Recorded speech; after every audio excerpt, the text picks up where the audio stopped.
भाई अब तो बुक आ गई है, तो बुक में ये ढूंढ लें, disclosures for lessor finance lease. मैं आपको पेज नंबर बता देता हूँ, disclosures for lessor finance lease.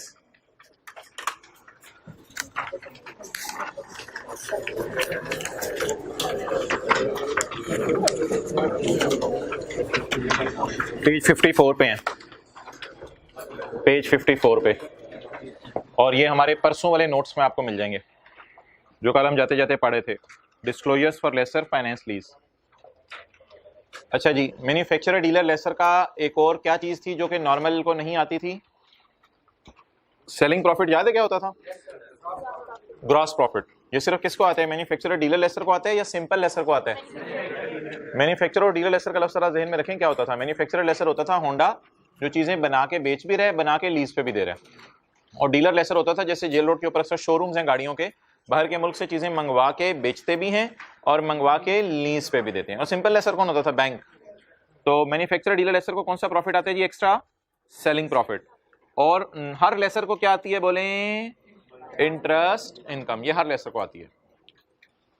ये पेज नंबर 9 है नोट्स का, जो परसों वाले हैं। Okay, next. Variable lease payment एक लफ्ज है, इसको बस एज इट इज जहन में रखना है। ये लेसर के लिए एक डिस्क्लोजर है। एक ही दफा हो जाए, मैं जरा रोक रहा हूँ क्लास, एक ही दफा हो जाए, फिर एंड तक कोई नाम मसला रहेगा। आप भी सेकंड रो में, इस रो में जगह बना दें, व्हाइट बोर्ड पे नजर ना आए तो उधर बता दिया करें, एक और उधर हो जाए और आगे हो जाए।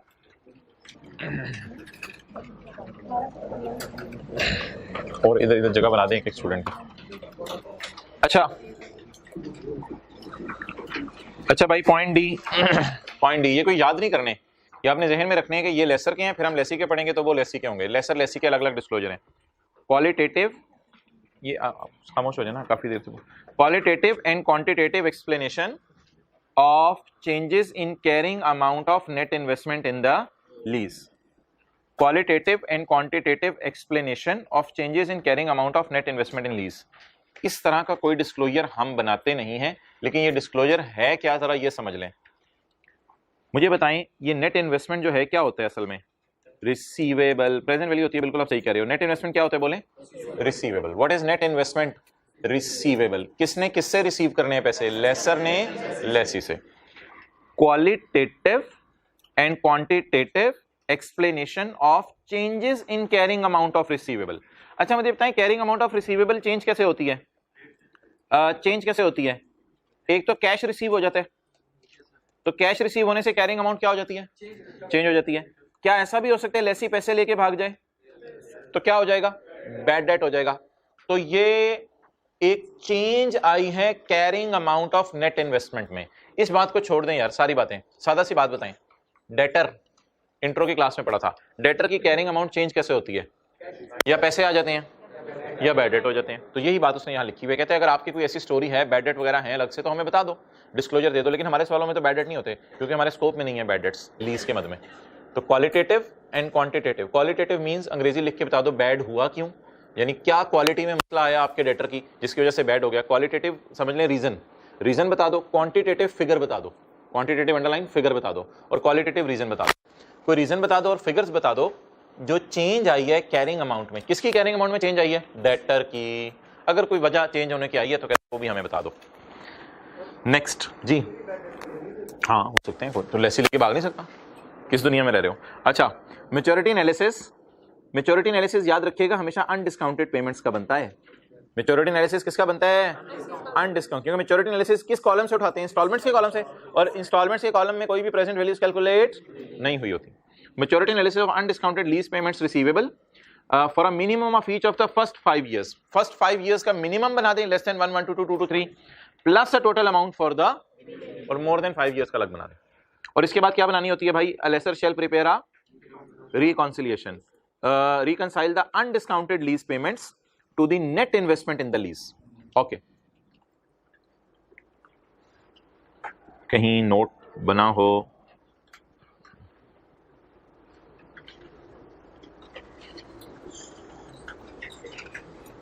ये देखें जी, एक नोट बना हुआ है, किसी सवाल का हमने क्लास में ही बनाया होगा। ये क्या है? Undiscounted lease payments. क्यों? क्योंकि अभी तक डिस्काउंट नहीं हुई, इसलिए इनको क्या कहेंगे, बोले बोले बोले अनडिस्काउंटेड लीज पेमेंट्स। ये हम किस कॉलम से उठाते हैं, इंस्टॉलमेंट वाले कॉलम से उठाते हैं। अनडिस्काउंटेड लीज पेमेंट्स को आप किससे रिकंसाइल करते हैं, अनडिस्काउंटेड लीज पेमेंट्स को किससे रिकंसाइल करते हैं, नेट इन्वेस्टमेंट से। तो ये एक रिकंसिलिएशन का नाम है, छोटा सा पढ़ें।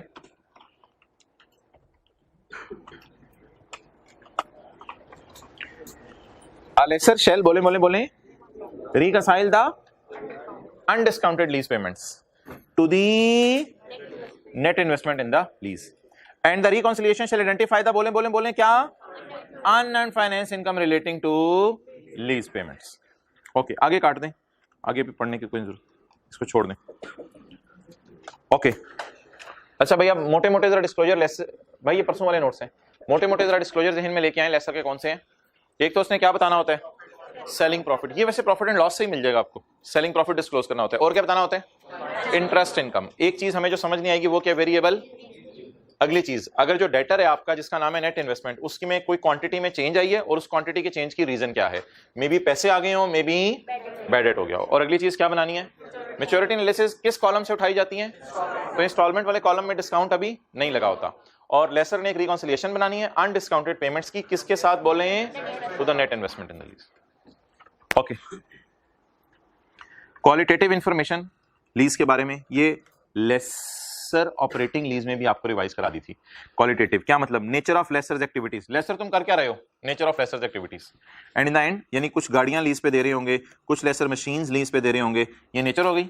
और नेक्स्ट मैनेजमेंट ऑफ रिस्क, याद है risk associated with right that lessor retains. मुझे बताएं राइट हमारा क्या होता है, बताई थी ये बात आपको बताई थी। राइट हमारा रिसीवेबल होता है और इसका रिस्क क्या होता है, बोले बैड डेट। मैनेजमेंट का क्या मतलब है, तुम बैड डेट होने से अपने आप को कैसे बचा रहे हो। अगर कुछ बचा रहे हो तो अंग्रेजी में लिख के यूजर्स को बता दो कि मैंने इनसे सिक्योरिटी वगैरह ली हुई है, ऐसे मैं बैड डेट मैनेज होने से अपने आप को बचा रहा हूं। तो लिख लें इसकी एग्जांपल, सिक्योरिटी ली हुई है।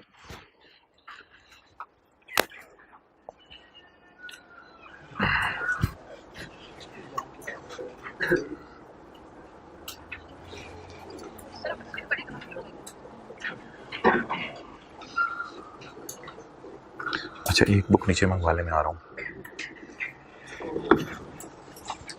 ओके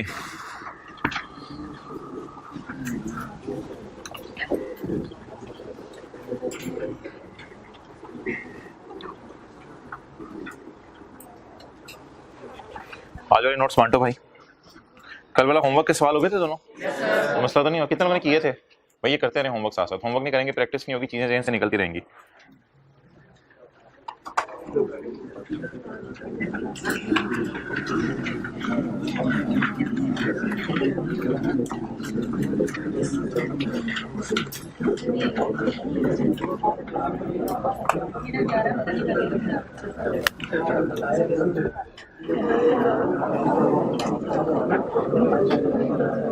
आज ये लास्ट टाइम नोट्स दिए जा रहे हैं, कल से नोट्स देने की जरूरत नहीं होगी, मैं सिर्फ रेफरेंस के तौर पे बता दिया करूंगा किताब का फलां पेज है, तो कल से नोट्स बांटने की जरूरत नहीं है, ठीक है।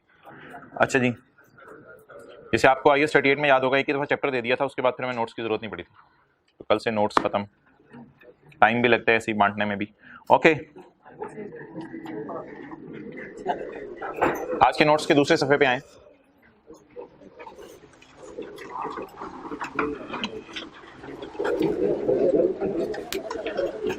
आज बस थोड़े से हमने सोचा रिवीजन कर लेते हैं मैन्युफैक्चरर डीलर लेसर के सवालों की दोबारा। तो एक सवाल बस मैन्युफैक्चरर डीलर लेसर का करेंगे,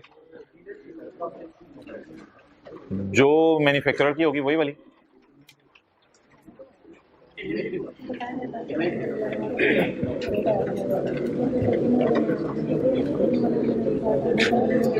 अच्छा भाई, कल होमवर्क के सवाल में देखें,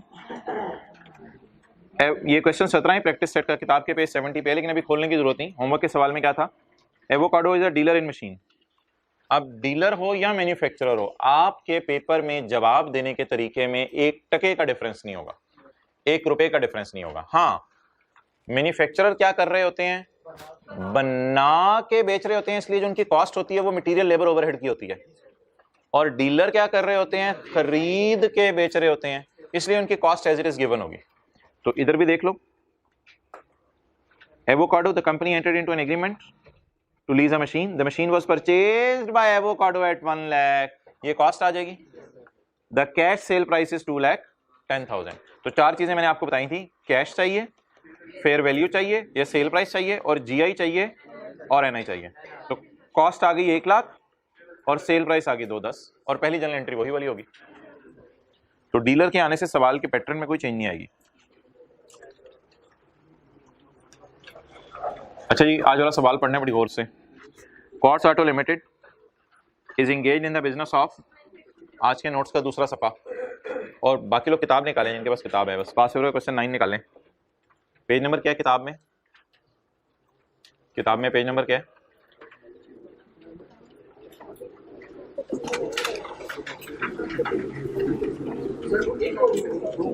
दो। अच्छा जी, बुक के 2 वॉल्यूम होंगे, जल्दी जल्दी बता दें। 120 126 पेज है जी किताब का। Quartz auto limited is engaged in the business of manufacturing of trucks. जो भी नोट करने आप किताब पे किया करें। Since number of prospective customers, prospective कौन से होते हैं? Future customers. Do not have adequate funds, क्योंकि बहुत से कस्टमर्स के पास फंड्स नहीं है, तो टू परचेज द व्हीकल, के व्हीकल को बाय कर सकें अगेंस्ट फुल पेमेंट। बहुत से कस्टमर आके आके कहते हैं कि जब हम व्हीकल बाय नहीं कर पाते। अच्छा एक बात याद रखिएगा, इसका बिजनेस ट्रक्स बनाने का है, ये बैंक नहीं है और ये लीजिंग कंपनी नहीं है। इसके पास अगर आप जाएं तो इसके पास ट्रकों के ट्रक खड़े होंगे, आप गुम हो जाएंगे कहीं जाके बीच में, इतने ट्रक इसके पास होंगे। तो बैंक या जो लीजिंग कंपनी के दफ्तर में आप जाते हैं तो वहां आपको बंदे नजर आते हैं, सिर्फ वहां आपको गाड़ियां नहीं नजर आती, क्योंकि उनके पास लीज वाले एसेट पड़े नहीं होते, वो लोग खरीद के देते हैं फिर। लेकिन अगर आप किसी मैन्युफैक्चरर के पास जाएंगे तो यहाँ आपको ट्रक के ट्रक नजर आएंगे, हत्ता कि आप अपने आप को खो देंगे। Since a number of prospective customer do not have adequate funds, बहुत से लोग कहते हैं हमारे पास फंड्स नहीं है। जैसे कल हैटफील्ड के पास भी पैसे नहीं थे, तो उसने कहा था मैं लीज पे ले लेता हूँ चीज। इनके पास एडिक्वेट फंड्स नहीं है to purchase the vehicle against full payment. पूरे पैसे देके हम ट्रक खरीदें, हमारा अपना ट्रक बन जाएगा, हम नहीं खरीद सकते पूरे पैसे देके truck. QAL also provides lease financing facility. इन्होंने साथ साथ क्या कर दिए हैं, लीज पे चीजें देनी शुरू कर दी हैं। आप बताएं जी, ये मैन्युफैक्चरर लेसर है या सिंपल लेसर है? यानी एक ही वक्त में इसकी फैक्ट्री भी है, बना के भी बेचता है, और अगर किसी के पास पैसे नहीं तो वही जो बनाए होते हैं उनको किस्तों बना के भी महंगे बेच देता है। It expects to receive a return at the rate of 15% per annum on the amount of lease finance। ये 15% लीज वाला रेट है या ये 15% ग्रॉस प्रॉफिट वाला परसेंटेज है? लीज का इंटरेस्ट रेट है। ओके। ऑन 1 जुलाई 2010 रिक्वायरमेंट होगी ना, 30 जून 11 और 30 जून 12, 2 सालों की। On 1 July 2010 QAL sold 7 trucks to EGTC। EGTC transport company है ना, इसको ट्रक्स की जरूरत होगी, तो सामान जैसे दराज वाले होते हैं या ये होते हैं, तो एक शहर से दूसरे शहर तो इनको सामान ट्रांसफर करना ही पड़ता है। तो EGTC को काफ़ी सारे ट्रकों की ज़रूरत थी, तो EGTC को 7 ट्रक्स की ज़रूरत पड़ी, जो इन्होंने खरीदने पसंद नहीं किए, बल्कि किस पे लिए? तो सोल्ड के मतलब से आपने परेशान नहीं होना, सोल्ड ऑन लीज का मतलब है लीज ही है, लीज ही है। Okay next, the terms of the lease and related information is as follows. हमने क्या चीजें ढूंढनी है? 4, cost, sale price, gross investment और नेट इन्वेस्टमेंट। अच्छा, lease period is 4 years, extendable up to expected useful life of trucks that is 5 years। इसमें इसने 2 बातें की हैं, वो बता दें क्या है? नहीं, एक मिनट, यहां इसने 2 बातें कर दी हैं, वो बता दें क्या 2 बातें हैं? कई लोग होते हैं बात करते करते एक और बात बीच में ऐसे ही बीच में कर जाते हैं, तो ये करते करते इसने बड़ी गहरी बात एक और भी कर दी है। इसने 2 बातें की हैं, कहते हैं लीज कितनी मुद्दत की है, ये बात मैं नहीं कह रहा, इसके बाद इसने 2 बातें की हैं। लीज कितनी मुद्दत की है? 4 साल की। इसके बाद इसने 2 बातें की हैं। एक बात इसने ये की है कि अगर लेसी आपका दिल चाहा तो 1 साल किराया और दे देना, लीज को 1 साल बढ़वा लेना, हमारी तरफ से कोई मसला नहीं, लीज को 1 साल बढ़वा लेना। The lease period is 4 years, extendable up to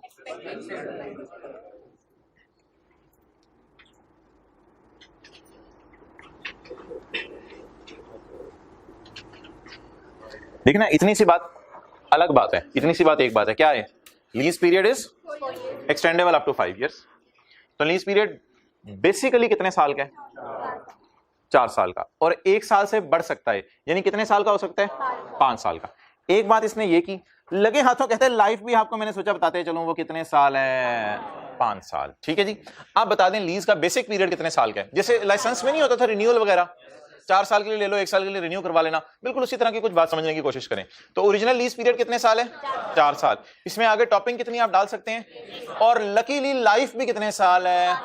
5 साल। अच्छा यार ऐसा करते हैं, इस लाइन की स्टोरी खत्म करें, क्योंकि पूरे सवाल में हमें परेशानी होती रहेगी कि लीज 4 साल की है या 5 साल की है। पूरे सवाल में हमें परेशानी होती रहेगी, पता नहीं लीज की किस्तें 4 बनानी है या 5 बनानी है। इस लाइन को खत्म ही कर देते हैं रिक्वायरमेंट पढ़ के। Assume QAL and EGTC intend to extend the lease for 5 years। ऊपर इसने हमें परेशान किया, हम घबरा गए लाइन पढ़ के, यार पता नहीं लीज 4 साल की है या 5 साल की है, और नीचे धड़ाधड़ 4 साल का डाटा भी दे रहा होगा, 5 साल का डाटा भी दे रहा होगा। इन द एंड आके ड्रॉप सीन किया। ये लाइन काश हम पहले पढ़ लेते। वो कहता है कि जी अज्यूम कर लो दोनों ने सोचा कि लीज को कितने साल चलाना है।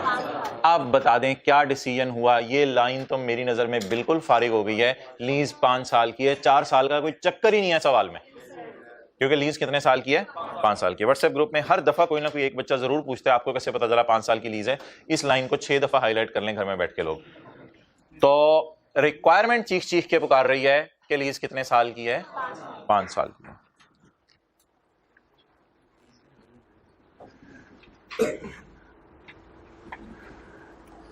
अब जो बंदा परेशान हो रहा होगा ना, लीज 4 साल की है या 5 साल की है, तो उसको प्यार से नहीं गुस्से से आप लोग कहते हैं अन्य वेख 5 दी है ड्रामे ना, नहीं इस तरह ना कहा करें, प्यार से कहा करें, बेटा देखो नीचे जाके है, बेटा इधर आओ, उसको सार पकड़ के ये देखो 5 साल की है, तुम ऐसे ही परेशान हो रहे हो 4 की है या 5 की है। क्लियर? प्यार से बोला करें। ओके अच्छा भाई, लेसी ने गारंटी कर दी है रेसिडुअल वैल्यू कितनी? 60,000 for each truck till the end of the. अगर चौथे साल के एंड पे लीज खत्म कर दी तो लेसी ने कहा है मैं तुम्हें मिस यूज की कंपनसेशन देके जाऊंगा 60,000। ट्रक तो इसका मतलब है वापिस ही करने हैं। जब भी गिवन हो जीआरवी यूजीआरवी तो इसका मतलब है मिस यूज की कंपनसेशन पे करेगा। जीआरवी यूजीआरवी का एक और मतलब क्या बताया था? इट मींस कि ओनरशिप ट्रांसफर नहीं होनी और लीज के एंड पे आपने उसे वापस करके जाना है। तो चौथे साल के एंड पे अगर हम वापस करके जाएं ट्रक तो लेसी मिस यूज की कंपनसेशन कितनी पे करेगा? 60,000। क्लियर? हाउएवर लेकिन गारंटी खत्म हो जाएगी। गारंटी खत्म हो जाएगा का क्या मतलब है? कितने रुपए? नहीं, जब गारंटी खत्म हो जाएगी तो फिर कितने पैसे देंगे? 0 rupees. However guarantee would lapse if the lease term is extended to 5th year. अगर लीज टर्म 5 साल तक चलेगी तो गारंटी खत्म हो जाएगी। अब अगेन अगर हमने सवाल की रिक्वायरमेंट नहीं पढ़ी हुई तो हम अभी तक तजब्जुब का शिकार हैं, यार पता नहीं 4 साल की लीज है 5 साल की लीज है, और आज पहली दफा 2 जीआरवीज दे रहे हैं आपको। चौथे साल के एंड पे 60,000, 5वें साल के एंड पे 0 रुपए। बता दें अगर रिक्वायरमेंट हमने पढ़ ली है तो किस चीज को इग्नोर कर दें? अगर रिक्वायरमेंट पढ़ ली है तो पॉइंट 1 कह रहा है 5 किराए देने हैं। अगर रिक्वायरमेंट पढ़ ली है तो पॉइंट 1 क्या कह रहे हैं? और देने भी 5 ही किराए, डिसाइड हो गया। और अगर मैंने रिक्वायरमेंट पढ़ लिया तो जीआरवी में 0 लूंगा।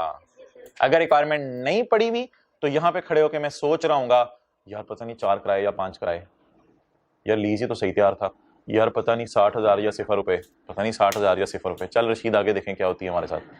तो लेकिन अगर रिक्वायरमेंट पढ़ ली है तो किराए कितने देने हैं और 5वें साल के एंड पे मिसयूज की कंपनसेशन आंडा। इसलिए 60,000 को काटें काटे काटें। क्यों काट दिए?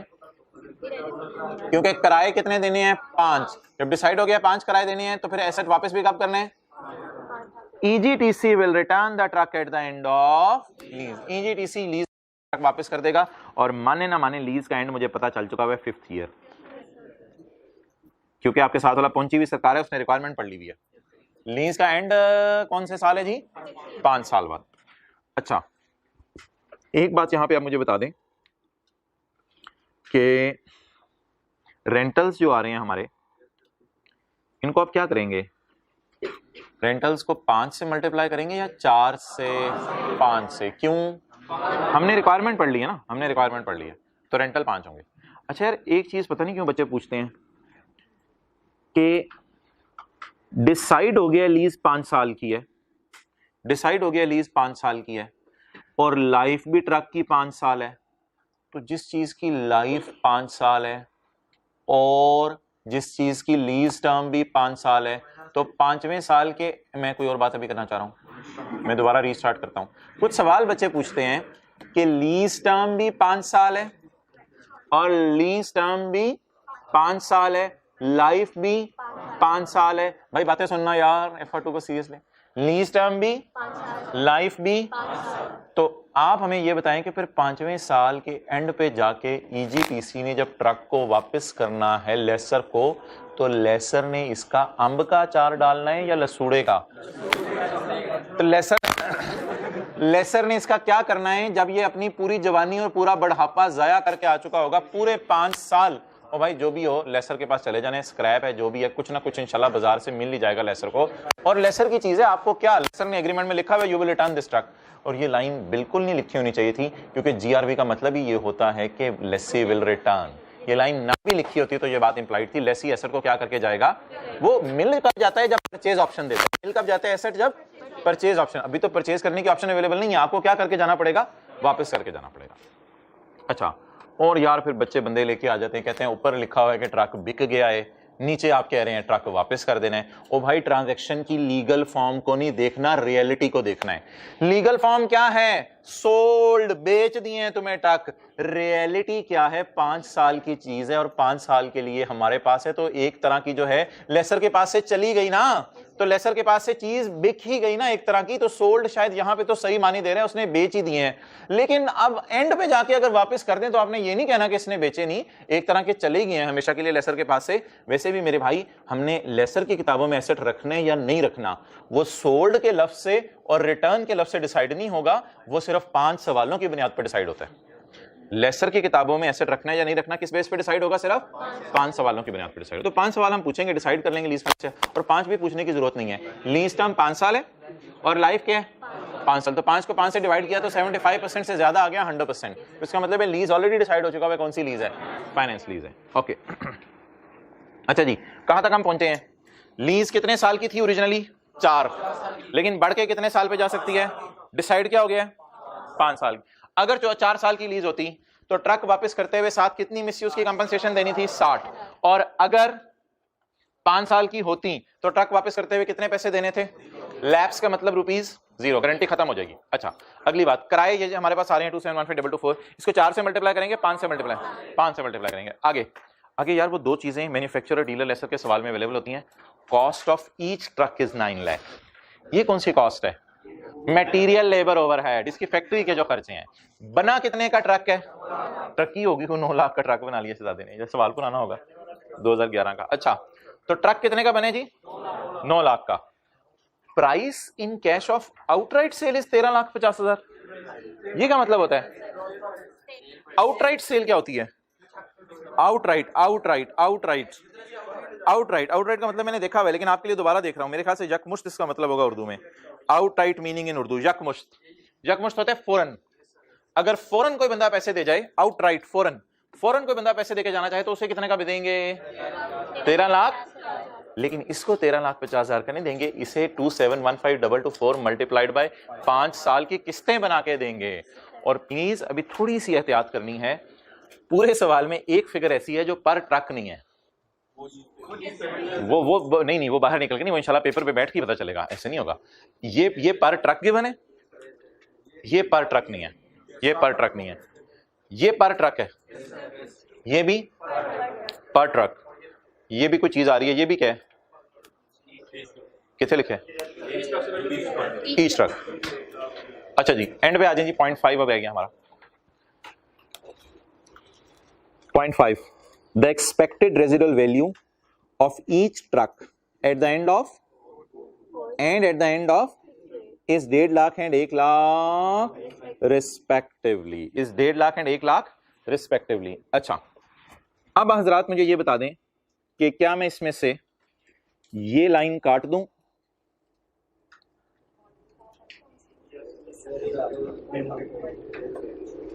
एंड का लफ्ज भी काट देते हैं।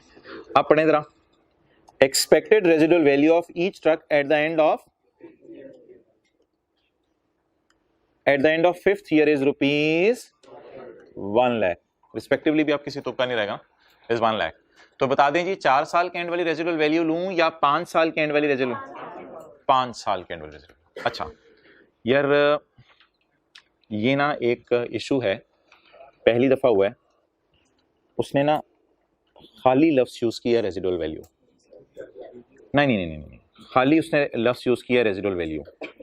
तो मोहतरम जो खाली लफ्ज होगा ना रेजिडुअल वैल्यू, उससे मुराद होगा जीआरवी और यूजीआरवी डाल के। बोले खाली रेजिडुअल वैल्यू का मतलब क्या होगा? जीआरवी और यूजीआरवी डाल के। अब ऐसे ही आपके समझने के लिए 4th ईयर के एंड पे और 5th ईयर के एंड पर आरवी क्या है? आरवी मींस ना जीआरवी ना यूजीआरवी, बल्कि दोनों का टोटल रेजिडुअल वैल्यू। तो मुझे 0.5 में लफ्ज पढ़ के बताएं, यूजीआरवी लिखा हुआ है या आरवी लिखा हुआ है? At the end of 4th year जो मैंने काट दी है कितनी है? 1। और at the end of 5th year 1 lakh. RV को ब्रेक करेंगे जीआरवी और यूजीआरवी में। अच्छा जी, अगर आप 4 साल की लीज लेते हैं तो फिर तो मेरे ख्याल से जीआरवी थी, कितनी थी? 60,000।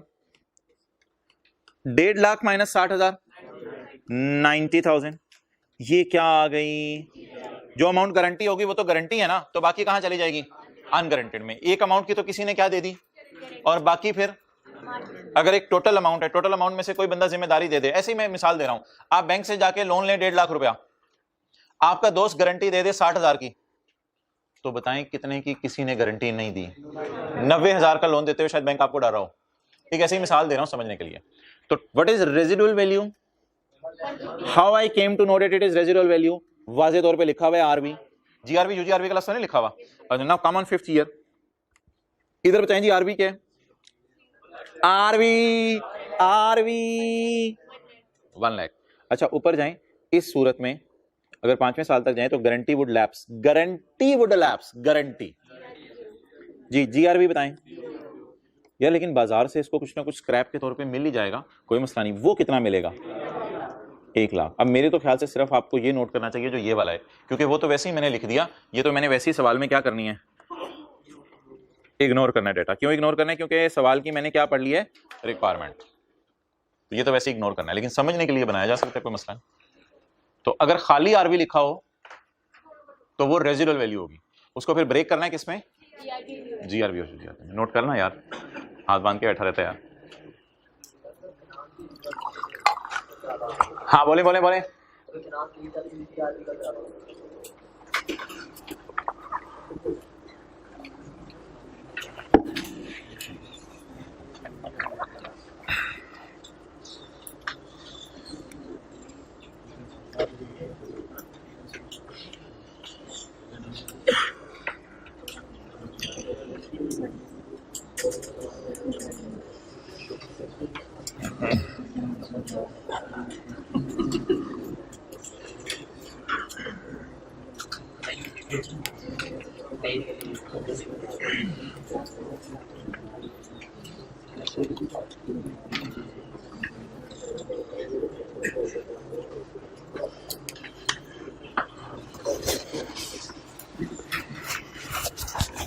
ओके, अब आप मुझे बता दें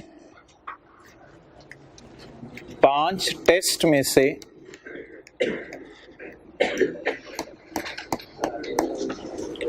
एक टेस्ट जो होता है वो क्या होता है कि क्या ये ओनरशिप इसको मिल जाएगी? वो तो बिल्कुल वाज़ेह लिखा हुआ है ओनरशिप नहीं मिलनी। इसने ट्रक क्या करना है?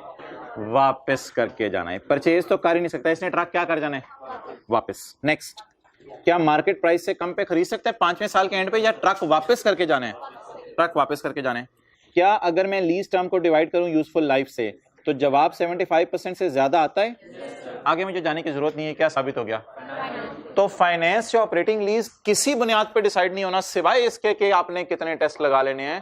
अब इधर उधर सोचोगे तो परेशान होगे। अच्छा मोहतरम भाई पता है क्या कहना चाह रहे हैं? भाई ये कहना चाह रहे हैं, एक मिनट, वो कह रहे हैं फाइनेंस लीज है।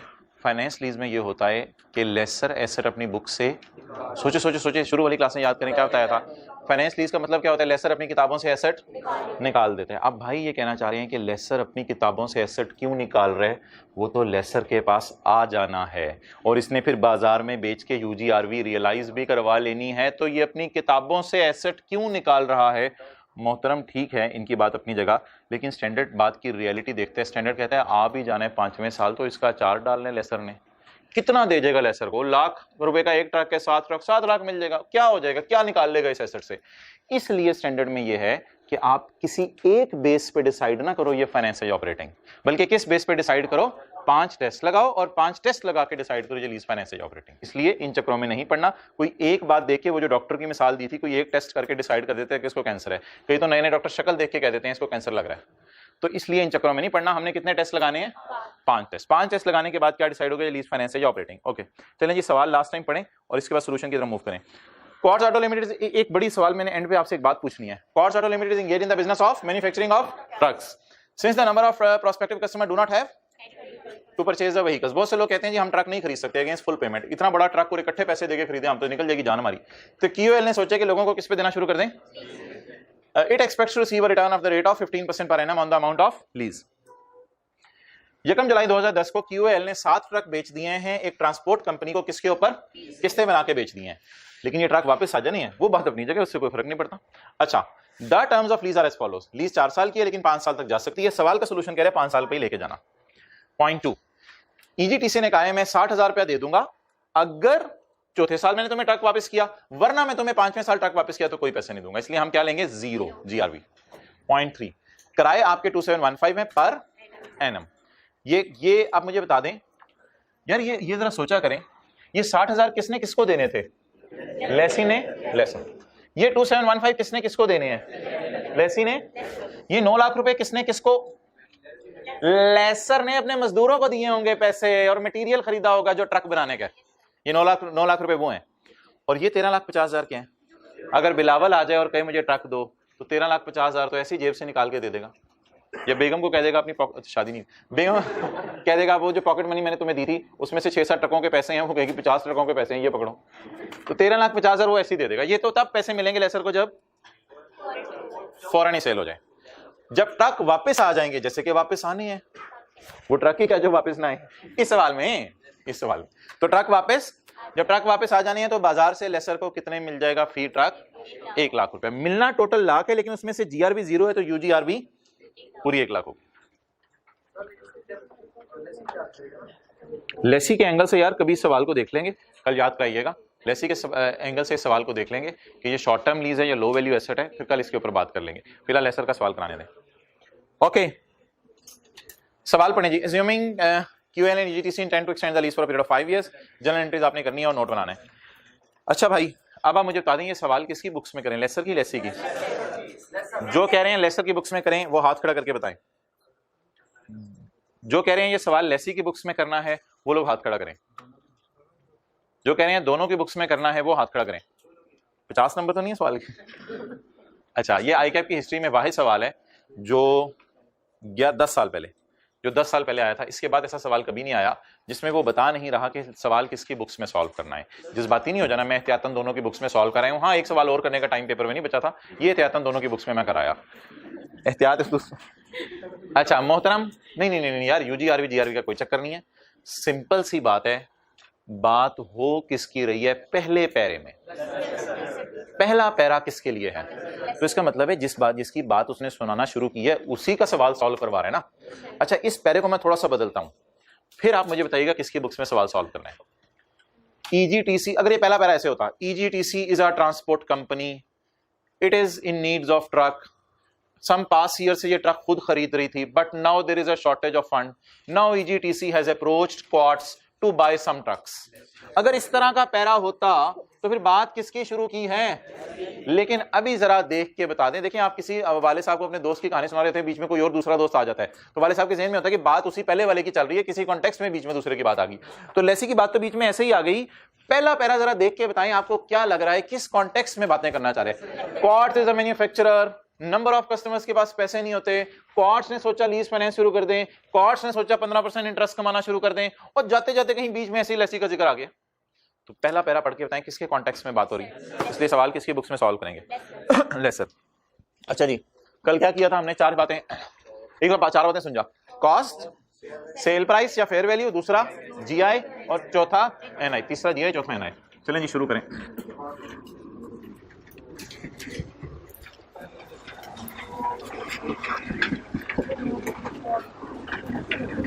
बोले ये कॉस्ट यार 9 लाख तो पर ट्रक है ना, 9 लाख पर ट्रक है। हमारे कितने ट्रक हैं? 7। अच्छा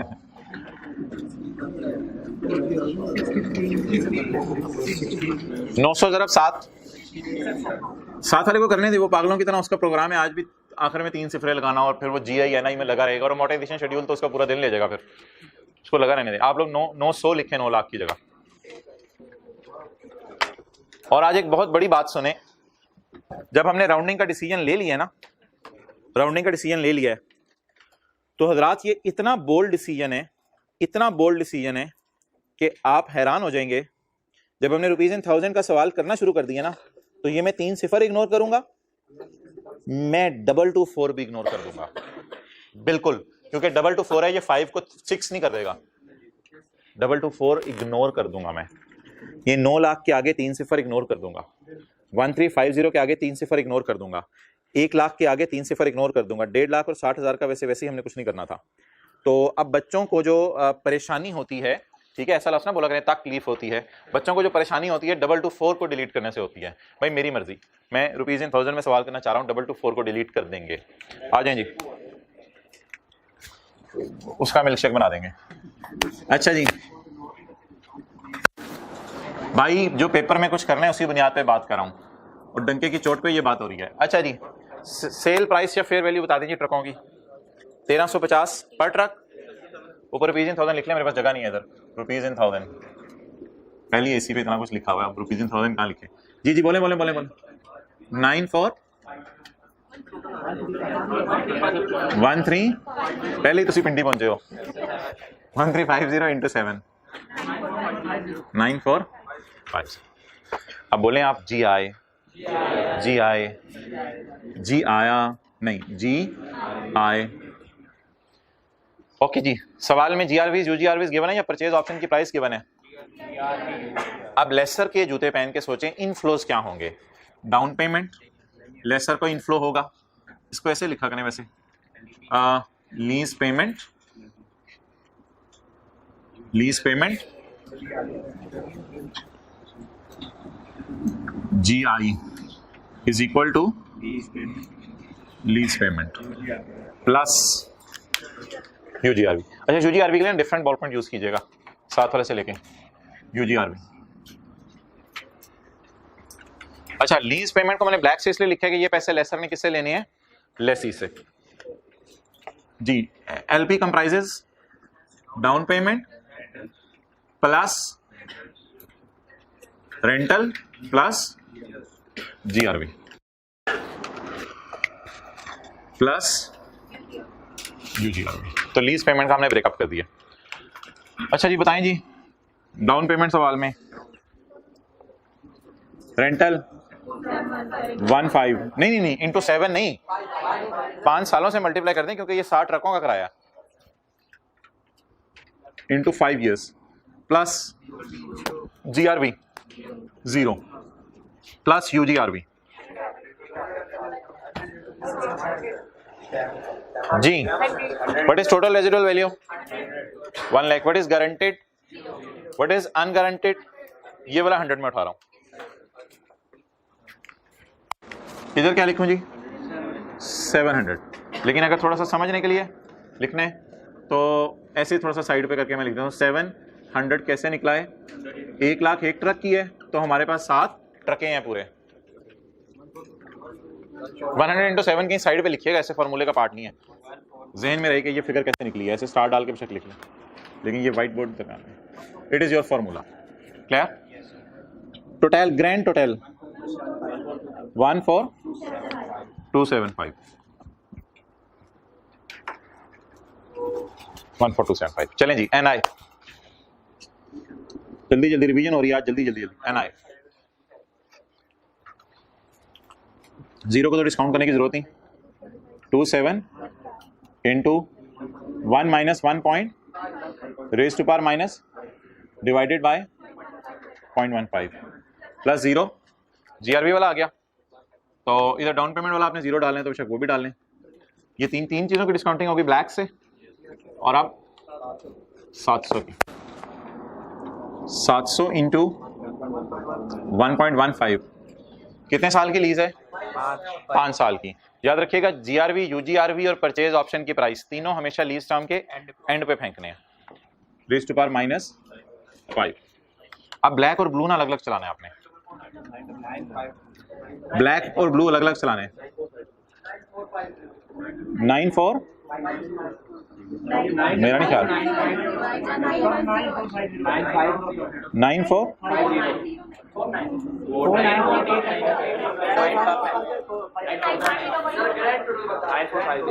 1.1 ग्रैंड टोटल बताना जहां पे raise to power 1.15 raise to power -5 1 minus answer divided by 0.15 multiplied by 2715 9101 9101। मैं किसका टोटल पूछ रहा हूं, काले का नीले का? काले का 9101। अब नीले का बताएं 348। जरा चेक करें साथ वाले का ये वाला प्लस इस वाले प्लस के और इस वाले प्लस के और इस वाले प्लस के एग्जैक्ट ऊपर है। उसको क्या बातें समझ आनी है? ये कहानी अलग चल रही है। ये पैसे लेसी से नहीं लेने, ये पैसे जब ऐसे एंड पे आएगा तो बाजार से मिलेंगे। तो ये प्लस प्लस प्लस बड़े रिदम से चल रहे हैं जानबूझ के, और रिदम से नहीं भी चल रहे तो कम से कम ये चेक कर लें कि वो डिफरेंट बॉल पॉइंट यूज कर रहा हो, कम से कम ये एहतियात हो। अब ग्रैंड टोटल ब्लैक से ही लिखवा दें, grand total black 9449। Okay it's over now. Lease कौन सी डिसाइड होगी? फाइनेंस या ऑपरेटिंग? फाइनेंस डिसाइड होगी।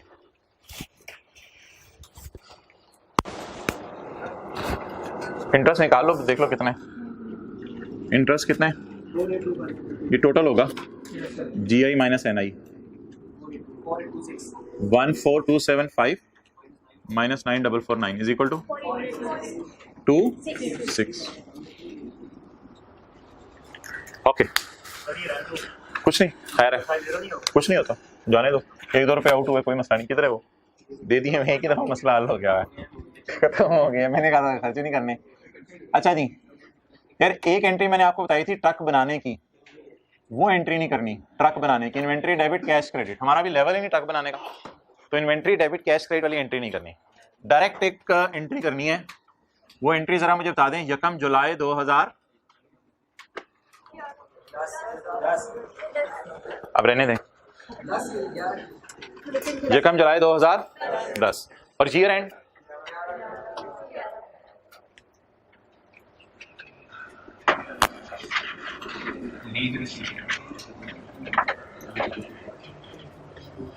डेटर डेबिट सेल क्रेडिट और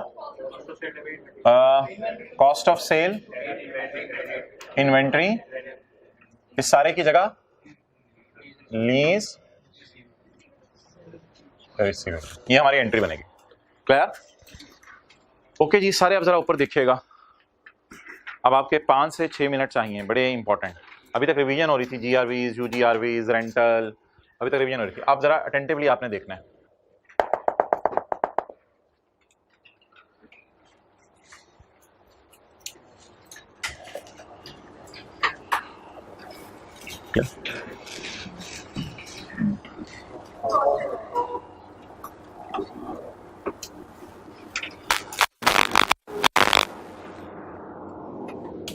साथ वाले को देखें ऐसे, और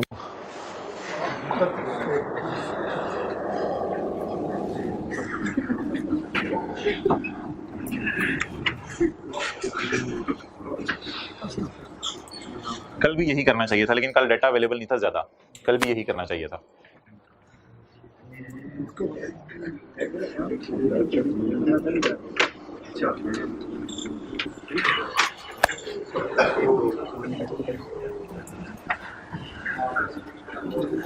ना यार ऐसे और कुछ ना लिखी, बस बहुत हो गया आज वास्ते।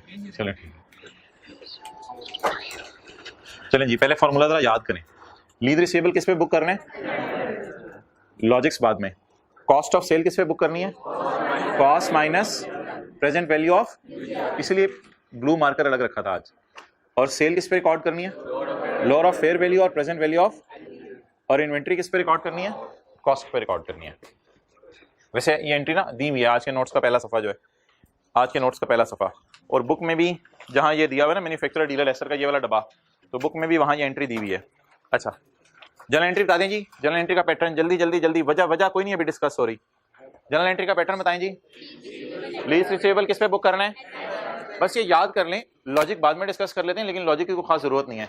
कॉस्ट ऑफ सेल किस पे बुक करनी है, cost minus present value of sale किस पे रिकॉर्ड करनी है, लोअर ऑफ फेयर वैल्यू और प्रेजेंट वैल्यू ऑफ, और इन्वेंट्री किस पे रिकॉर्ड करनी है, कॉस्ट पे रिकॉर्ड करनी है। ओके अच्छा जी, अब मोहतरम इस फॉर्मूले की पहले मैं आपको मैथमेटिकल डेरिवेशन बता दूं।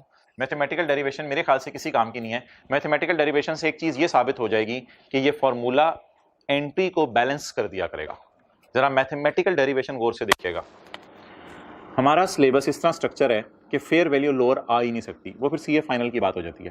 तो आर्जी तौर पे मैं ये मिटा रहा हूँ, ये मिटा रहा हूँ। क्या पीछे रह गया, हमारा सिलेबस इस तरह स्ट्रक्चर है कि हमेशा present value of lease payment he lower आया करेगी। अच्छा एनआई क्या होती है, कोई बंदा ये बता दे एनआई क्या होती है। अगर जीआई है एलपी प्लस यूजीआरवी, तो एनआई है पीवी ऑफ एलपी, और ये पीवी नहीं है ना, प्लस पीवी ऑफ जीआई का फॉर्मूला बताएं, लीज पेमेंट। और ये फॉर्मूले मुश्किल नहीं होते, लेसी से डाउन पेमेंट लेनी है, किराया ले लेना, लेसी से मिस यूज की कंपनसेशन ले लेना, बाजार से पैसे ले लेना, ये फॉर्मूले आसान है। अच्छा what is GI, LP plus then what is NI, PV of LP, PV of LP plus PV of UGRV. Okay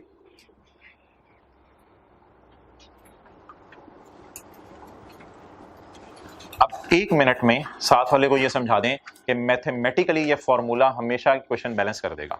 जरा ऊपर नीचे फिगर नजर आ रही है, साथ वाले को देख के समझा दें, थोड़ा सा फोकस कर लें, समझाएं साथ वाले को। मैथमेटिकली ये फॉर्मूला बिल्कुल सही रिजल्ट दिया करेगा और इक्वेशन हमारी बैलेंस हो जाया करेगी। देखें डेबिट पे क्या चीजें पड़ी हुई हैं, क्रेडिट पे उसके बिल मुकाबिल चीजें पड़ी हुई हैं, नहीं पड़ी हुई, सोचें। जिन लोगों को समझ आ गई वो हाथ खड़ा कर दे, मैथमेटिकल डेरिवेशन मैच कर जाएगी, बाकी लोग फिर सोच लें।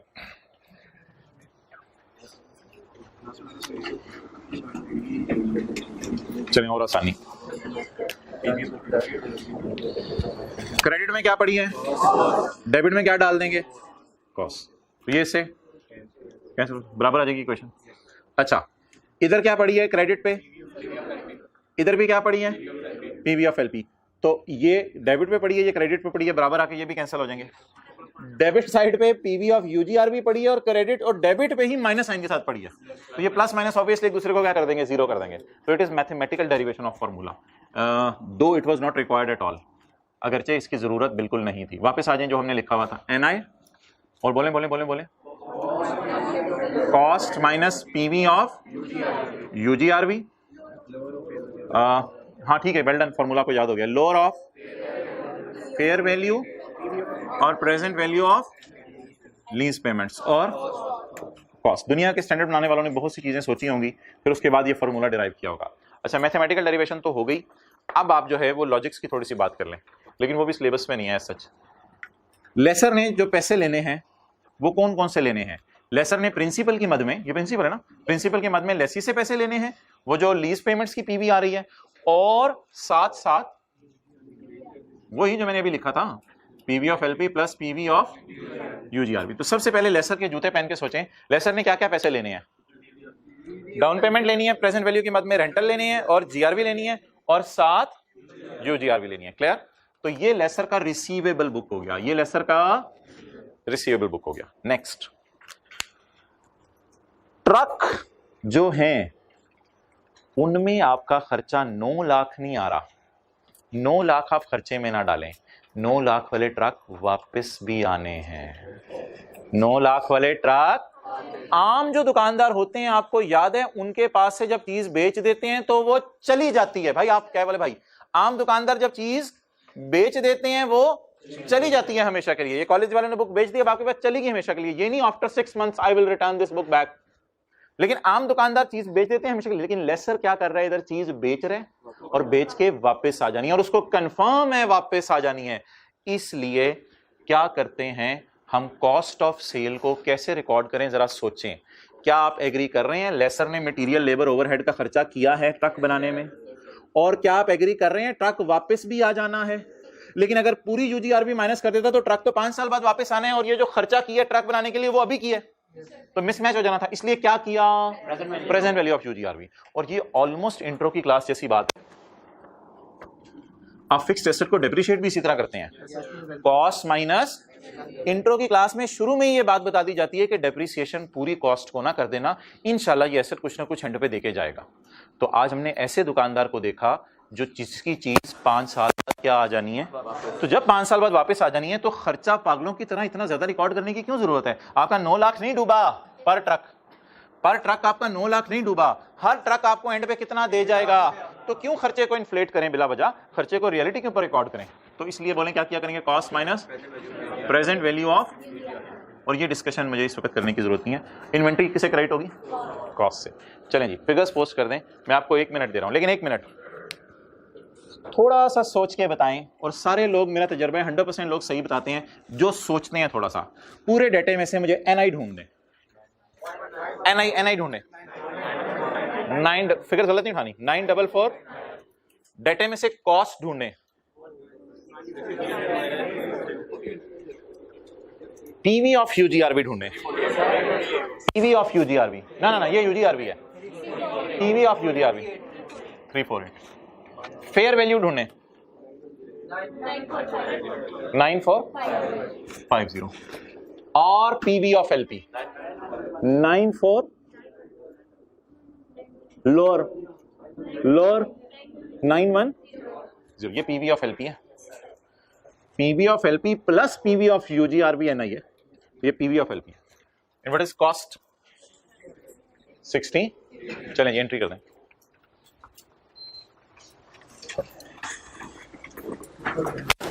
एंट्री करने से मुराद है आगे फिगर्स लिख दें।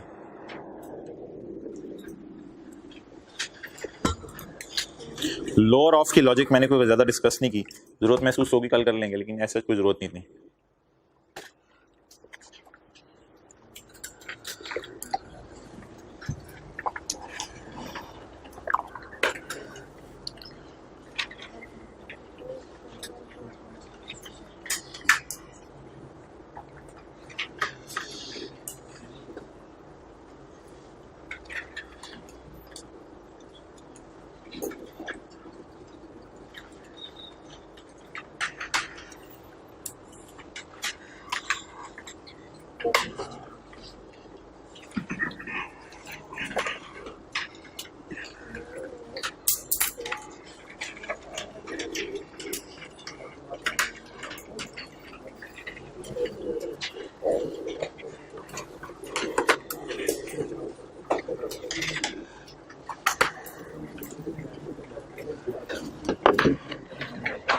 चलें जी, एनआई बता दें। 944। ये लेसर को पूरे पैसे मिलने हैं प्रेजेंट वैल्यू की मद में। इसमें एलपी की भी प्रेजेंट वैल्यू है और यूजीआरबी की भी प्रेजेंट। ओके, नेक्स्ट आगे बोलें जी। कॉस्ट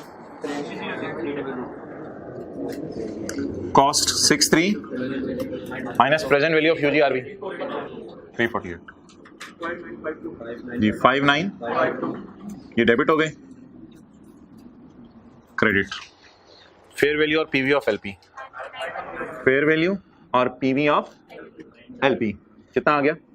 असल में इसकी भी थोड़ी सी सुन लें वजह। स्टैंडर्ड कह रहा है कि तू बाजार में तो तुझे बेच के इतने आने थे, लेकिन फिलहाल तो लेसी से इतने आ रहे हैं ना, तो सेल को ओवर बुक करने की जरूरत नहीं है, सेल को इस पर रिकॉर्ड कर लो। What is fair value?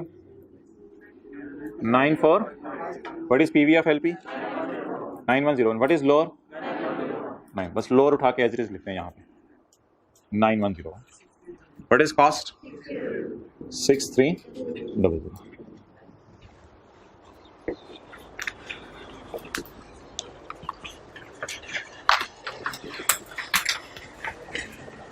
अब हज़रात मैं आपको 7-8 मिनट दे रहा हूँ, तो होमवर्क वाले सवाल की आप ऐसा करें कि ये इक्वेशन टैली कर दें मुझे, होमवर्क वाले सवाल की। नहीं अभी करें ना, ऐसे बैठे बैठे होमवर्क क्या घर में ही बन जाए यहाँ तक। होमवर्क वाला सवाल किधर है? आज वाला होमवर्क पास पेपर का क्वेश्चन 8 है जिनके पास बुक है।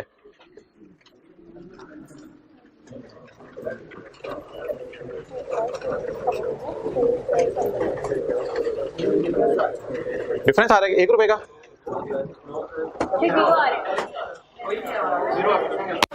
यार देखने डिफरेंस नहीं आता। 9 जमा 2 11 और ये 1 पड़ा।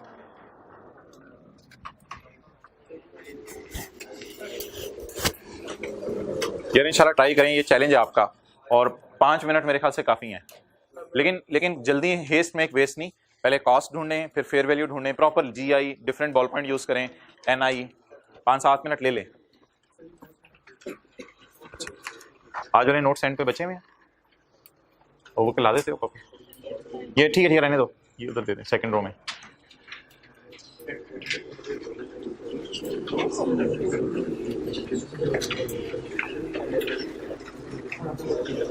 कोई जल्दी करने वाले को शाबाश नहीं है, 5-6 मिनट बाद हाथ खड़े करने शुरू कर दें।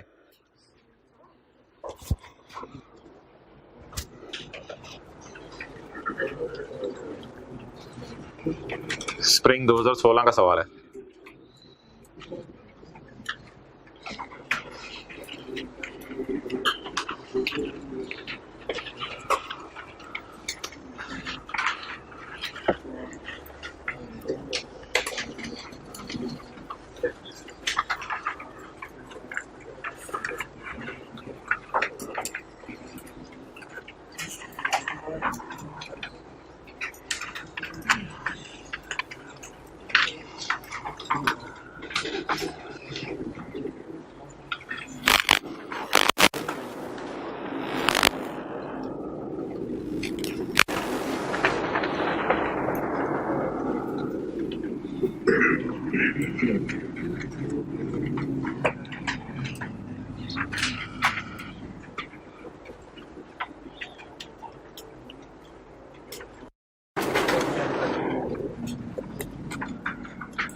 खुला खुला करके UGRV को सफ़े के एक्सट्रीम राइट बॉर्डर पे लिखा करें, सफ़े के बिल्कुल एंड पे राइट पे लिखा करें UGRV।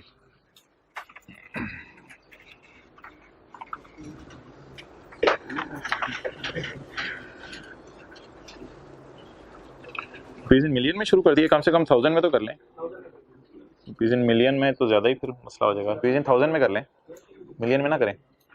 रुपीज इन 1000 में कर लें। UGRV क्या कह रहे हो? पता नहीं UGRV पर ट्रक है या मुझे नहीं पता, पेपर में नहीं मैं बैठा हूँगा साथ।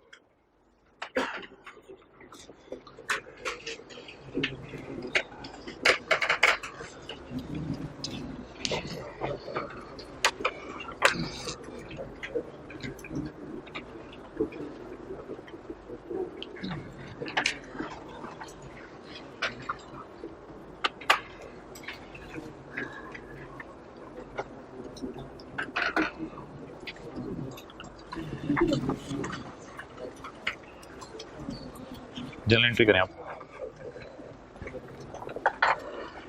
कर ली तो हाथ का कर दें जनरल एंट्री। 1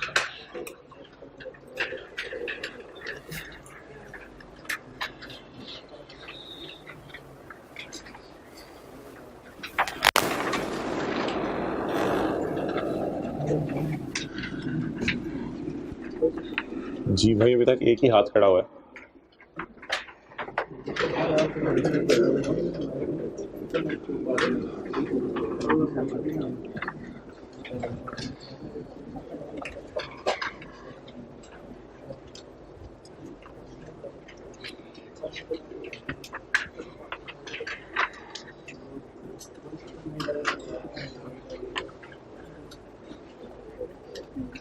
वेल डन, 2 लोगों ने हाथ खड़ा कर दिया। 3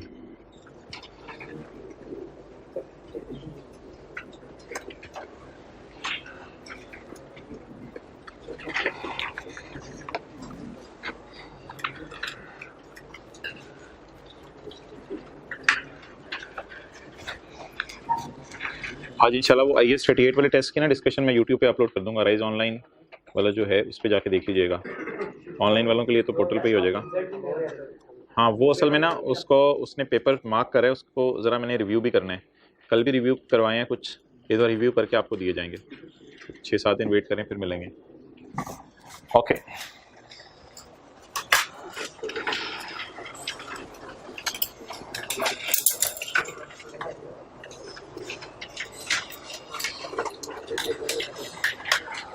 बस ये काफ़ी हो गया। Shalimar industries engage in the manufacturing of tractors. अच्छा इस सवाल में तो वाज़े उसने लिखा हुआ है, वैसे शालीमार की बुक्स में सॉल्व करें। पहले रिक्वायरमेंट में दूसरी में तो कम से कम लिखा हुआ है। तो Shalimar industries engage in the manufacturing of tractors, the tractors are sold both on cash and finance lease basis. वैसे ही उसने बता दिया लीज फाइनेंस है, तो कैश पे भी बेचे जाते हैं और लीज पे भी बेचे जाते हैं। The cash selling price and cost of each truck is, तो 2 क्यों नहीं बोले तुम? पेन उधर पड़ा हुआ है।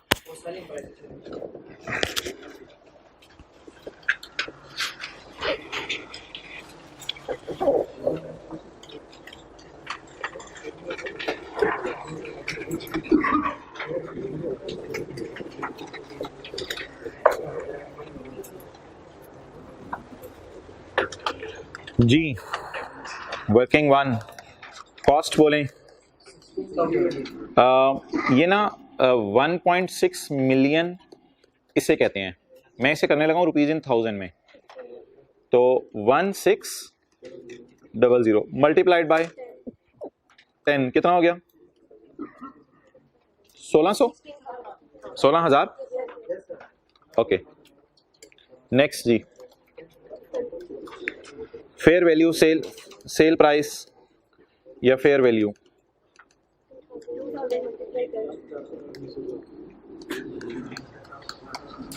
ये 2 मिलियन है। 2 मिलियन का मतलब फिर 2 के बाद 6 सिफर, आखिरी 3 काट देंगे तो 2000 into 10 20,000। Next GI is equal two plus UGRV। अच्छा जी रेंटल हैं आपके 4 साल की लीज है 6375, डाउन पेमेंट 0। अब मैं वो नीचे नहीं लिख रहा down payment rental, down payment 0, rental 6375। यार ये 6375 टोटल रेंटल है या पर ट्रक है? पर ट्रक नहीं लिखा हुआ, तो पूरे रेंटल हैं 1 साल के, सारे 10 ट्रकों के। 6375 इंटू 4 ईयर्स 10 वालों 4 ईयर्स, ये पर ट्रक नहीं है, into 4 years.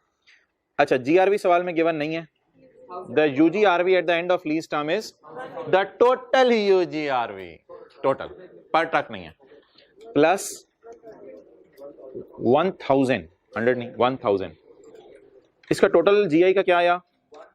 Grand total 26,500। Okay अब मैं जो है वो NI निकालने लगा हूँ। NI में मुझे याद करा दीजिएगा डिफरेंट मार्कर यूज करने हैं। पहले मैं PV ऑफ LP निकाल लेता हूँ, 0 प्लस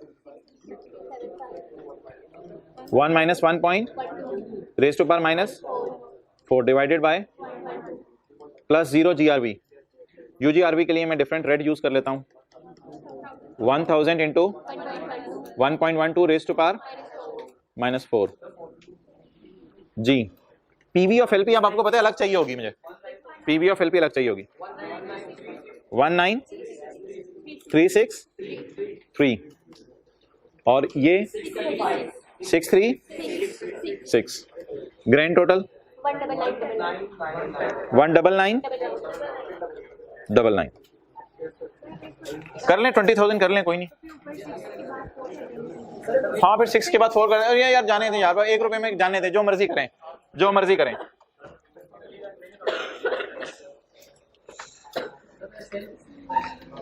क्या मोहतरम? कोई जरूरी नहीं किसी के बराबर लाना, इक्वेशन खुद ही बैलेंस करेगी चीजों को।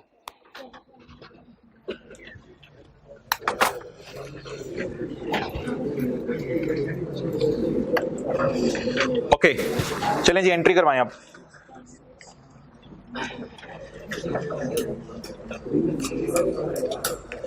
बताएं जी सबसे पहले, चल लीज किस पे रिकॉर्ड करने हैं?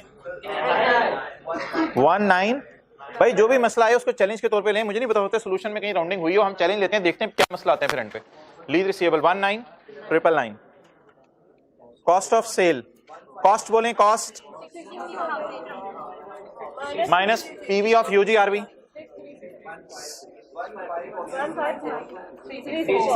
364। Okay, next credit sale. What is PV of LP? What is fair value? Which is lower? 19,363। वो भाई मेरे पास क्यों आ रहा है तू? अच्छा जी, और क्रेडिट इन्वेंटोरी कॉस्ट, कॉस्ट कितनी? तो भाई कोई मसला नहीं होगा यहाँ पे, तो देखें 9 जमा 4 13 आ रहा है और ये 3 बैलेंस हो गया। इन्वेंट्री की कॉस्ट गलती से आपने 1600 लिख दी थी, तो वो ठीक है, वो गलती इधर भी फिर हुई ना आपकी 1600 वाली। दो ब्लेंडर दोनों जगह चपेट मार जाए तो लगता है मुंह ही लाल है, हालांकि वो बड़ी चपेट होती है, तो अम्मी को घर जाके पता चलता है। तो ये मैच तो करेगा, कहते हैं मैंने यहाँ 1600 लिखे, मैच कर रहे हैं, मैच तो करेगा। मैच तो आपको पता है मैच होता है, 1600 यहाँ भी लिखा इन्होंने, 1600 यहाँ भी लिखा, तो मैच तो करेगा। तो लेकिन गलत होगा, लेकिन गलत होगा। ठीक है जी। अच्छा, और क्या क्या गलती की थी इन्होंने? तो बता दिया 1600 मैंने गलती से यहाँ लिख दिया, तो और क्या क्या गलती की है बताते जाए ताकि सबको आइडिया हो जाए। क्या चीज, क्या कर दिया था? यहाँ 4 सालों की बजाय 10 सालों से मल्टीप्लाई कर दिया था। ठीक है, और क्या गलती की? किसको 10 से? इस 1000 को 10 से मल्टीप्लाई कर दिया था, लेकिन वहां ईच का लफ्ज नहीं लिखा हुआ था। मिलियन और 1000 मिक्स हो गए थे, ये सबसे जेन्युइन मसला है। ये कितने लोगों के साथ हुआ था?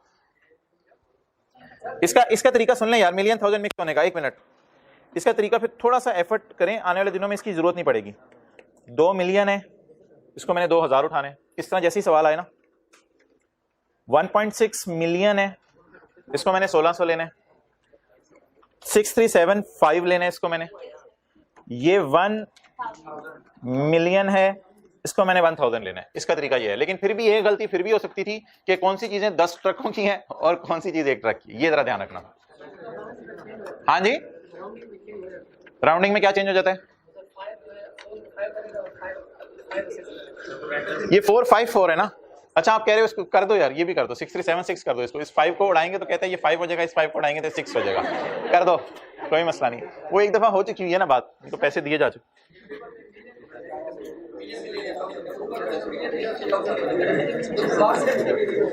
जो ऊपर आपने लिखा है रुपीज इन 1000, तो नीचे भी 1000 में ही करो।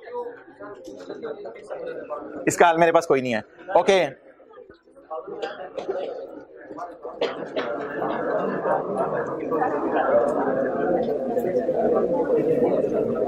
वापस आ जाएं जी जिथे थी, फिर वापस आ जाएं। अमोर्टाइजेशन शेड्यूल कहां से शुरू करना है? एनआई से।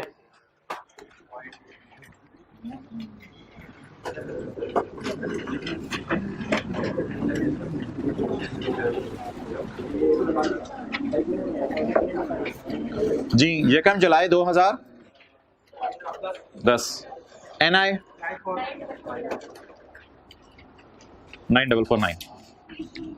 30 यार अरसा ही हो गया, मूंगफली फिर चना आ गया। नोट्स एरियर में है। टेस्ट वाला सवाल बड़ा आला था यार वैसे। वो असल में अकाउंटिंग ईयर एंड और वो डिफरेंट था, और फिर उसके बाद किराया भी एडवांस में पे हो रहा था। उसकी डिस्कशन करनी पड़ेगी टेस्ट की। वो मैच्योरिटी एनालिसिस उसका जो है जब बना और उसके बाद रिकॉन्सिलिएशन बनी, तो वहां पे थोड़े से आउट हो गए होंगे। ओके, 30 जून 2000। अच्छा जी, पहला किराया 27।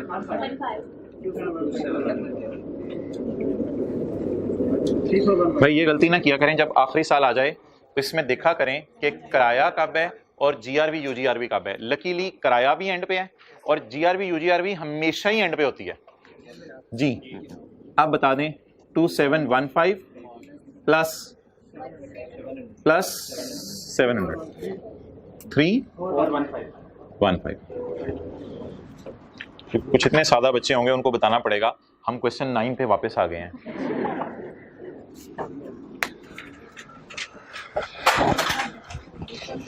ओके जी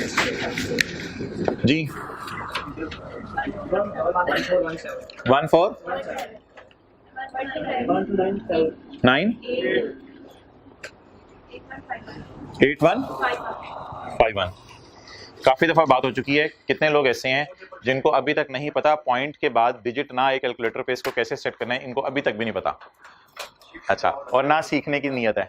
शिफ्ट मोड के बाद डिपेंड करता है, 6 दबाते हैं अक्सर लोग, शिफ्ट मोड 6, लेकिन वापस आना भी बता दो, कौन जाती है सरकार, वापस नहीं आ सकती। शिफ्ट मोड 6, उसके बाद फिर वो सेल निकालते हैं, ये लोग सेल निकाल के दोबारा डालते हैं, शुक्र है यार पॉइंट के बाद डिजिट आ रहे हैं। शिफ्ट 9, अब हर कैलकुलेटर की अपनी दुनिया है। ओके आगे चलें जी। 122 149 भाई यूट्यूब के ऊपर देख लिया करें कोई भी ट्यूटोरियल, कोई भी आपको चीज समझ ना आ रही हो। 66, लेकिन अक्सर बच्चे पूछते हैं लिखना क्या यूट्यूब पे, ये भी नहीं समझ आ रही होती, उर्दू में लिख देते हैं मैं कैलकुलेटर को शिफ्ट करना चाहता।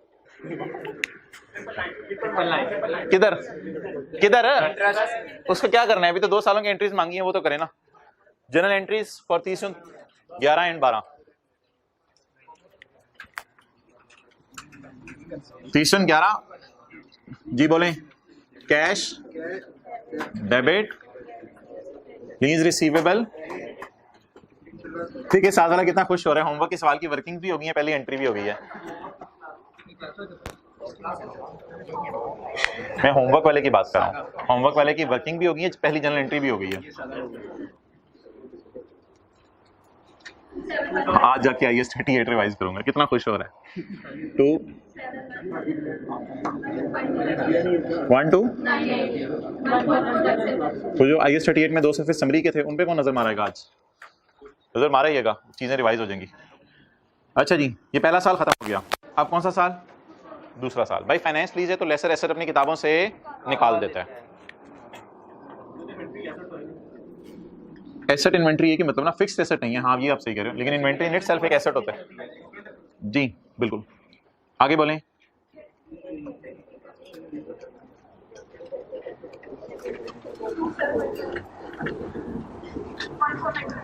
1492 1। अच्छा भाई ये जरा देखें, साथ वाले ने जो डेबिट क्रेडिट है उनके अंदर कोई रिदम है, कोई रिदम है, या किसी एंट्री का डेबिट किसी एंट्री के क्रेडिट के नीचे पहुंचा है और किसी एंट्री का, ये देखा करें जरा, दिखाओ रजिस्टर। भाईजान ये डेबिट है और बिल्कुल साथ ही नीचे क्रेडिट है, हालांकि इधर डेबिट होते हैं लोगों के, इधर क्रेडिट होते हैं। कोई जिंदगी में कोई तो किए होंगे ना, हाँ ये सही है यार, ये भी सही नहीं है, ये मुझे वैसे नहीं पसंद। ये देखो डेटर का 20 यहां है और सेल का S यहां है, यानी कि 2 के नीचे ये सेल, इसको थोड़ा सा इधर कर दिया, अब अच्छा दिख रहा है, अब बुरा दिख रहा है, किसी ने 20 ने सेल दी है।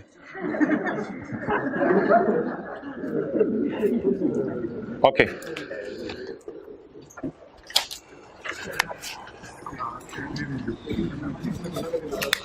अगली रिक्वायरमेंट,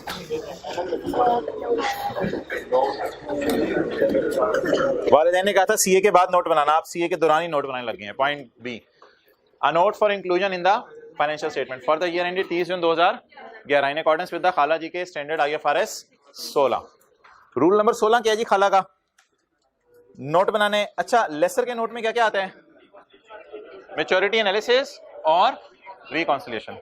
नोट बनाने के लिए हमारे साल की पेमेंट के नीचे लाइन लगा दें। हमारा साल कौन सा जी, 30 लाइन लग, okay. Less than 1 1 to 2 2 to 3 3 to 4। Company का नाम क्या, कॉट्स। Notes to the financial statements, और note number 9 finance lease. 9.1 English, 9.2 maturity जी लेस देन 1।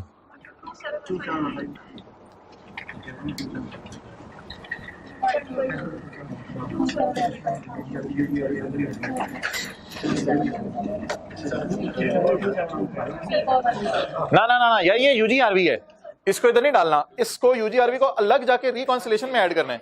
अगर इधर ऐड करते तो डबल ऐड हो जाएगा।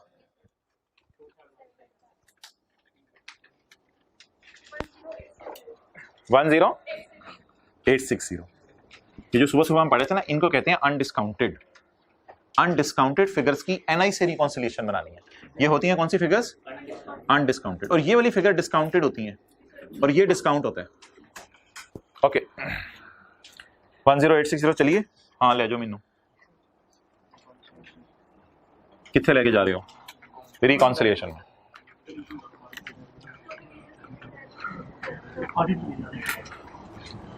Total lease receivable 10860। मुझे क्यों नहीं लेके गए थे? मुझे एंड पे हमेशा लेके जाया करेंगे। हाँ तुम चुप रहो, तुम्हें एंड पे लेके जाया करेंगे। चलो अब तो ले जाओ, आ जाओ। हाँ शुक्र है मुझे भी सीट दे दी। जी आई, अच्छा कुछ बच्चे सवाल पूछते हैं ए जी आई कुछ हो रहा है, ए जी आई कुछ हो रहा है। जी आई होंदा किया है ओ चाचू? ए जी आई 30 जून 11 को है और वो जी आई लीज स्टार्ट होने पे है। क्लियर जी? 11560 less unearned finance income. Total कितने हैं? 4826। अर्न्ड अनअर्न्ड अनअर्न्ड, टोटल में से अर्न्ड माइनस करना है।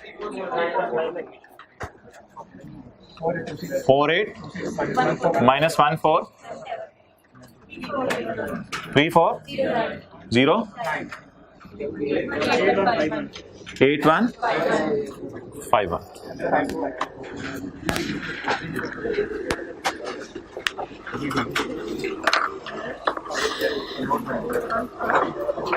अनअर्न्ड फाइनेंस इनकम या अनअर्न्ड इंटरेस्ट इनकम। यूजीआरवी के यू के नीचे जी लिखें, जी आई।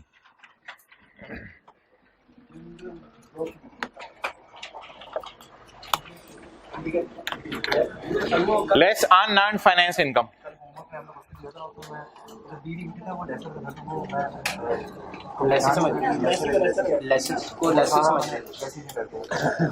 कौन सा वाला दिखाओ, क्वेश्चन निकालो। क्वेश्चन दिखाओ ना।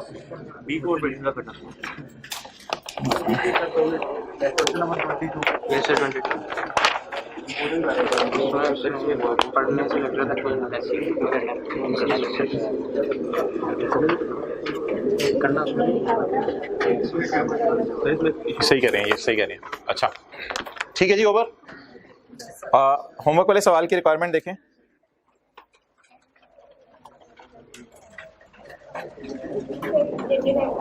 इधर मुझे नजर नहीं आ रही। जनरल एंट्रीज कितने सालों की? कोई 8 नंबर की जनरल एंट्रीज और नोट 1 साल का। ओके खामोश रहो भाई। एक सवाल किसी ने पूछा है और बड़ा अच्छा सवाल है। इसको मैं निकाल के होमवर्क में ना क्वेश्चन 22 था। AYE entered into an operating lease contract with। अच्छा वैसे इतनी सी बात से पता नहीं चलता कि लेसर कौन है लेसी कौन है। हो सकता है लेसी लेसर के पास गया हो सकता है लेसर लेसी के पास गया हो। पूछना था ना फिर। The terms of lease contract are as follows blah blah blah blah blah. Prepare journal entries in the books of B company. मैं 100% एग्री कर गया हूँ भाई की बात से। बिल्कुल नहीं पता चल रहा सवाल लेसी का या लेसर का। आई कैप में ऐसा सवाल नहीं आएगा, ये प्रैक्टिस के सवाल हैं, खुद समझने के लिए बनाए हुए हैं। तो बी कंपनी को अंडरलाइन करके लेसर लिख लें। पास पेपर के सवालों में ये इशू नहीं आता। सवाल में देख के नहीं पता चल रहा कि ये लेसी है या लेसर है। छोड़ो उसको, छोड़ो उसको। ऐसे ऐसी लाइन नहीं आएगी, मैं कह रहा हूँ। पेपर में क्लियरली आएगा, पेपर में क्लियरली आएगा, इसलिए मैंने क्वेश्चन नहीं किया। अच्छा तो अंडरलाइन करके इसको लेसर। बहरहाल कितने लोगों ने लेसर के एतबार से कर लिया था इसको कल? ओके ठीक है जी, ओवर।